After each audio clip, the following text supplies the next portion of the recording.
Hey, what's up? Lightboltjoe here. Today we are going to discuss the brand new 2021 Netflix original show, Arcane. This is a League of Legends TV series. League of Legends is a PC game. I'm not familiar with it. I know it exists. I'm not familiar with the plot. I'm not familiar with the characters. Not familiar with anything. This season 1 is 9 episodes long. It's unlike anything we've ever seen before. It's got like a 9.2 out of 10 on IMDb right now. Unheard of, especially for a TV show, especially for a cartoon. It's a mix of CGI and 2D hand-drawn overlay, just like we've seen in Spider-Man Into the Spider-Verse, the gorgeous film that is, and that won an Academy Award. This better win all the Emmys because it's a TV series, so this better win every single Emmy. Especially on plot, especially on best dramatic film, dramatic TV series, visual design. The sound editing was incredible. To have the Imagine Dragons have the main title song overlay through everything throughout the 9 episodes. Brilliant.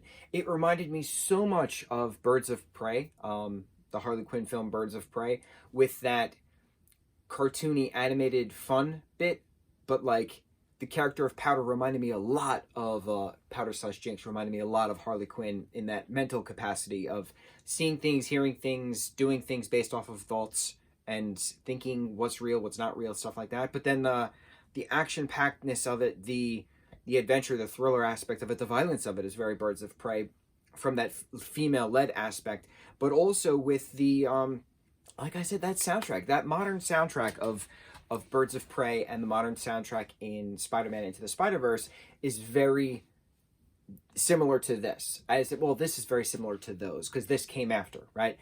It reminded me so much of that. But in another plot point and thematic elements, it reminded me so much of Avatar: The Legend of Korra, beyond so much of the Avatar: The Legend of Korra, specifically seasons 3 and 4 with Ba Sing Se, well, Republic City in general, right? They're using spirit tech.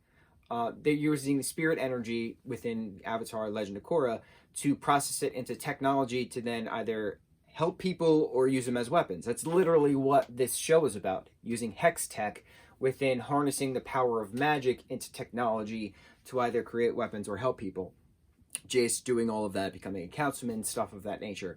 Very Avatar. Very, very Avatar. But also in that whole, there are some creatures that speak and talk and interact with humans as well.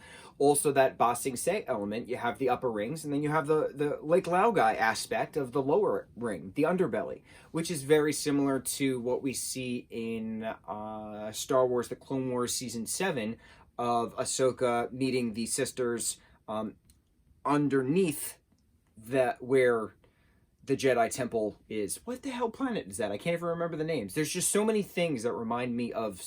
This show reminded me of so many other things. All the words are just overlaying at this present moment.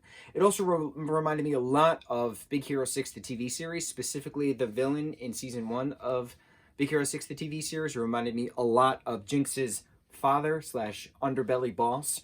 That whole, half-face aspect with the mechanical eye, very similar to that villain.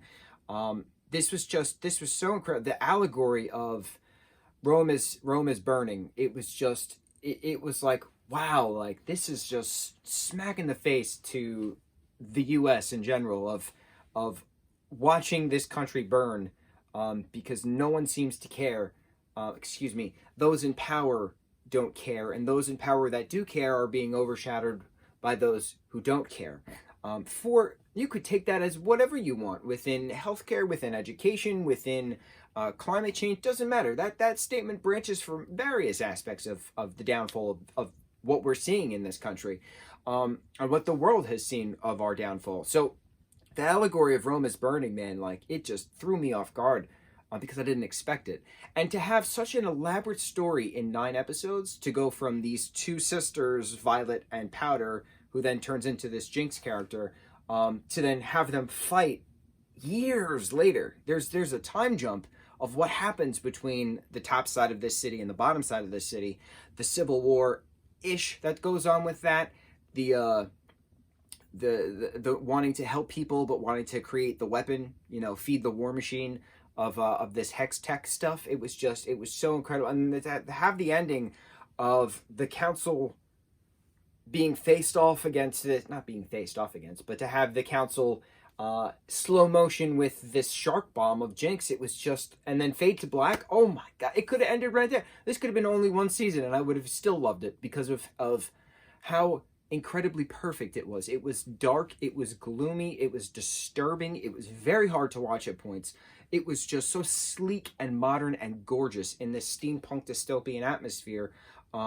Absolutely loved it. Absolutely loved it. I cannot wait to see the awards sweep. I cannot wait for future seasons to come. What happens next after that bomb goes off? Because there was many bombs that went off.